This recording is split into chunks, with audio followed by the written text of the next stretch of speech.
Creation's Journey to Life, Day 39. Is charity greed? I forgive myself that I have accepted and allowed myself to not realize that charity only exists because wealth exists. I forgive myself that I have accepted and allowed myself to not realize that charity only exists because poverty exists. I forgive myself that I have accepted and allowed myself to not realize that poverty exists because what is given freely by the planet has been commercialized and placed under control without free and equal access, causing conditions where charity is organized as deceptive gratefulness so that the wealthy can share a bit of their greed and justify why they are wealthy. I forgive myself that I have accepted and allowed myself to not realize that charity has been abused by the corporations to promote their products and distribute them to the poor, while the corporation, at the same time, benefit from tax benefits, which place more pressure on the community at large with tax requirements to meet the budgets of a failed system.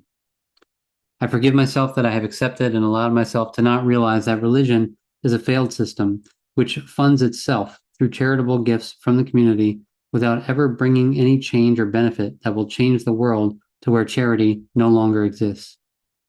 I forgive myself that I have accepted and allowed myself to not realize that activists trapped in charity organizations are in fact the public officers of a failed system, justifying their activism based on the belief that the system cannot actually change, and therefore they believe they do the best they can, which will never result in a world that is best for all life.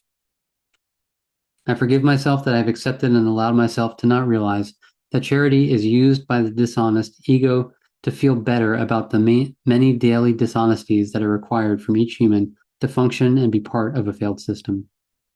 I forgive myself that I have accepted and allowed myself to not realize that in a world of equality, charity will not exist. I forgive myself that I have accepted and allowed myself to not realize that the acceptance of charity is like a death sentence to the poor, as this implies that the failed system will never change. I forgive myself that I have accepted and allowed myself to not realize that charity is greed, as the wealthy can only be wealthy because the poor exist, and by taking more than what is needed and hoarding it, using charity as the smokescreen to cover up this evil of wealth, no one questions the morality of wealth and charity. I commit myself to bring to an end all charity, as charity is the charred remains of a failed system that only abuses life. I commit myself to the establishment of a world system that provides to all life equally, so that every man can recognize the real wealth on earth, which is life. I commit myself to show how charity is abused by the wealthy corporations, the religious, and activists without any solution or plan to solve the world's problems of poverty in a permanent way.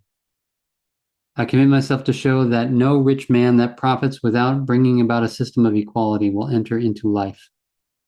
I commit myself to show that charity is used as a justification as a gratefulness, and that in this way, gratefulness as word has been made into an abomination that allows inequality as if that is the natural state of the world, while it is not.